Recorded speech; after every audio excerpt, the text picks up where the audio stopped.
सिर्फ 5 सप्ताह हुए थे गाजीपुर फूल मंडी में विस्फोटक बरामद हुए, लेकिन फिर 5 सप्ताह बाद ही दिल्ली के सीमापुरी इलाके में एक फ्लैट से विस्फोटक बरामद होता है।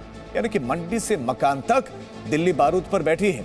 पुलिस के मुताबिक जिस घर से विस्फोटक मिला उस घर में 3 संदिग्ध किराएदार बनकर रहते थे। अब सवाल है कि उस घर तक पुलिस पहुंची कैसे, उस घर में कितने दिनों से संदिग्ध किराएदार बनकर रह रहे थे और अभी तो तीनों संदिग्ध कहां पर हैं?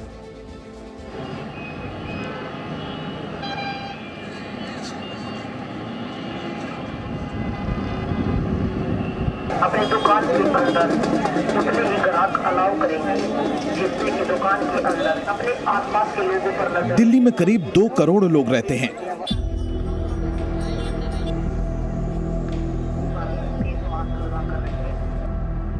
यहां से भारत की सरकार चलती है।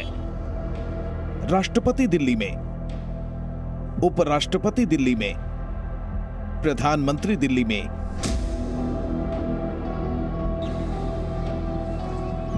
देश की संसद दिल्ली में, बड़ी बड़ी खुफिया एजेंसियों के दफ्तर दिल्ली में। लेकिन फिर भी दिल्ली खतरे में है। अगर आप दिल्ली में रहते हैं या कभी दिल्ली आते जाते हैं तो आपको सावधान रहना चाहिए, क्योंकि मंडी से मकान तक दिल्ली बारूद पर बैठी है। इस ऑपरेशन में करीब 800 सीसीटीवी कैमरों की मदद ली गई। जब पुलिस अंदर कमरे के अंदर पहुंची तो पुलिस को अंदर से एक बैग बरामद हुआ और उस बैग में भारी मात्रा में विस्फोटक थे। जो भी नेटवर्क इसमें शामिल है उनको हम जल्दी ही एक्सपोज करेंगे।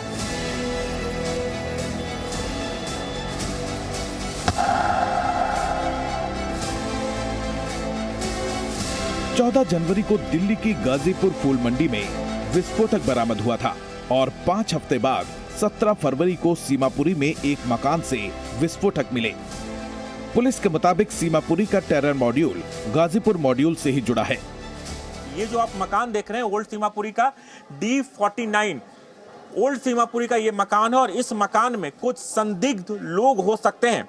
इसकी जांच करने के लिए जैसे ही पुलिस पहुंची तो पता चला कि जिनकी तलाश पुलिस कर रही थी वो यहां पर फरार हो चुके थे। यहां पर 2nd फ्लोर पर 3 लड़के रहते थे। जानकारी के मुताबिक जब पुलिस अंदर कमरे के अंदर पहुंची तो पुलिस को अंदर से एक बैग बरामद हुआ और उस बैग में भारी मात्रा में विस्फोटक थे। सूत्रों के मुताबिक करीब 3 किलो के अंदर उसके अंदर विस्फोटक था। पुलिस तुरंत एनएसजी को टीम को बुलाई और उसे डिफ्यूज किया। वो 3 लोग कौन हैं?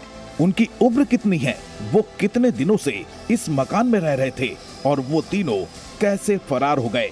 इन सवालों पर जी मीडिया की पड़ताल हम आपको आगे दिखाएंगे, लेकिन उससे पहले सुनिए इस घटना पर दिल्ली पुलिस कमिश्नर राकेश अस्थाना का बयान। रिपब्लिक डे परेड से पहले गाजीपुर में आईईडी रिकवर हुआ था। उसके बाद उसके इन्वेस्टिगेशन के दरमियान कुछ इंटेलिजेंस और कुछ इन्वेस्टिगेशन में एविडेंस आए थे जिसमें पता चला था कि इसी तरह की आईईडी सीमापुरी विस्तार में किसी कमरे में है। उसी को डेवलप करते हुए कल वहाँ पे उसको रिकवर किया गया है और न्यूट्रलाइज किया गया है। सीमापुरी के मकान से मिले विस्फोटक को जब डिफ्यूज किया जा रहा था तब भी जी मीडिया की टीम मौके पर थी। और यहाँ पार्क में जो आईडी था उसको डिफ्यूज कर दिया गया है और यहाँ आप देख सकते हैं एनएसजी का जो खास किस्म का जो मशीन है उसको यहाँ लाया गया था और इसी मशीन के जरिए जो आईडी मिला था उसको डिफ्यूज किया गया है। और बताया जा रहा है कि करीब 7 बजे के आसपास जिस घर में आईडी मिला था उस घर से उस आईडी को वहां से लेकर आया गया इस पार्क में। गाजीपुर से सीमापुरी की दूरी सिर्फ 7.5 किलोमीटर है और यहां तक पहुंचने के लिए पुलिस को 700 सीसीटीवी फुटेज खंगालने पड़े। तब जाकर पुलिस सीमापुरी के इस मकान तक पहुंची थी। दिल्ली पुलिस स्पेशल सेल की टीम ने करीब 35 दिनों तक ऑपरेशन चलाकर दिल्ली को तबाह होने से बचाया। इस ऑपरेशन में करीब 800 सीसीटीवी कैमरों की मदद ली गई, जिसके बाद पुलिस उस मकान नंबर D49 तक पहुंची जहां से ये बम मिला। यहाँ विस्फोटक तो मिल गया लेकिन संदिग्ध नहीं मिले।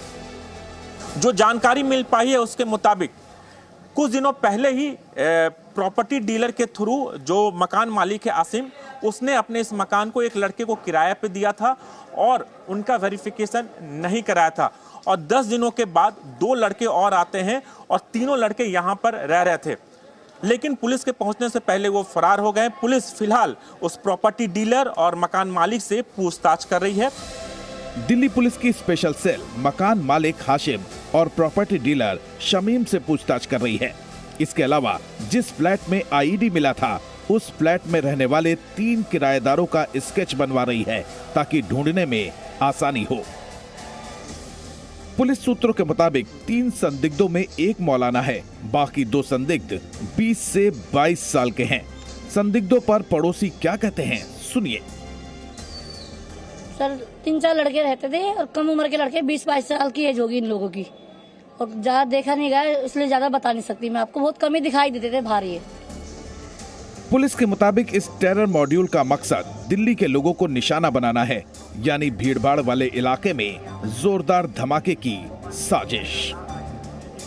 आईडी का जो मिलना है और उसकी जो पहले भी एक टेरर मॉड्यूल हम लोग ने बस्ट किया था, इन सभी इन्वेस्टिगेशंस में चीज़ें जो निकल के आ रही हैं वो ये है कि जो इस तरह की आईईडीज़ हैं वो पब्लिक प्लेसेस में ब्लास्ट करने के लिए तैयार की गई हैं, और इनका जो दूसरी जगह भी आईईडीज़ रिकवर हुई हैं उसमें काफ़ी हद तक सिमिलैरिटीज़ हैं। सूत्रों के मुताबिक इस आतंकी साजिश के पीछे पाकिस्तान की खुफिया एजेंसी आईएसआई का हाथ हो सकता है। आईएसआई के स्लीपर सेल की घुसपैठ दिल्ली की गलियों तक हो चुकी है।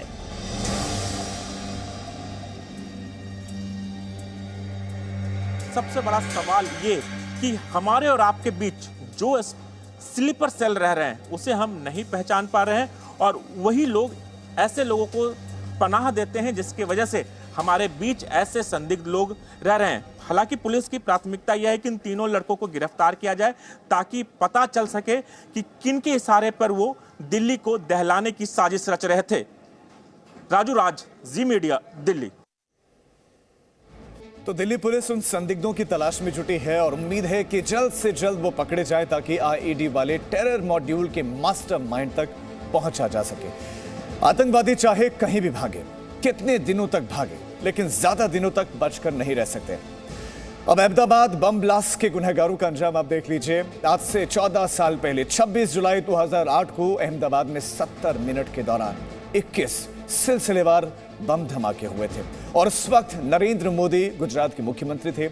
अदालत ने माना है कि आतंकियों ने उस दौरान नरेंद्र मोदी को निशाना बनाने की साजिश भी रची थी। अहमदाबाद बम ब्लास्ट में 56 लोग मारे गए थे और 200 से ज्यादा लोग घायल हुए थे, लेकिन ब्लास्ट में शामिल आतंकवादी अब फांसी पर झूलेंगे। भारत के इतिहास में पहली बार ऐसा हुआ है जब किसी वारदात में एक साथ इतने ज्यादा गुनहगारों को फांसी की सजा दी जाए। अहमदाबाद बम ब्लास्ट में 38 दोषियों को फांसी की सजा मिली है, जबकि 11 गुनहगारों को उम्र कैद की सजा सुनाई गई है। ब्लास्ट में कुल 77 आरोपी तय किए गए थे। अदालत ने 49 को दोषी माना और इस तरह 14 साल बाद अहमदाबाद बम ब्लास्ट के गुनहगारों को सजा मिली। इसी मामले को लेकर योगी आदित्यनाथ ने समाजवादी पार्टी पर बड़ा आरोप लगाया है। मुख्यमंत्री योगी आदित्यनाथ ने कहा है कि अहमदाबाद बम ब्लास्ट के गुनहगार से समाजवादी पार्टी के रिश्ते हैं। अहमदाबाद में एक सीरियल ब्लास्ट हुआ थे, कई लोग मारे गए थे। और सीरियल ब्लास्ट की घटना के लिए जो आतंकी जिम्मेदार थे उसमें आजमगढ़ के संजरपुर का भी एक आतंकवादी था। उस आतंकवादी के पिता का संबंध, उसके परिवार का संबंध किससे है मालूम है? समाजवादी पार्टी से। Presenting B News app, available on Google Play and App Store. Download it now.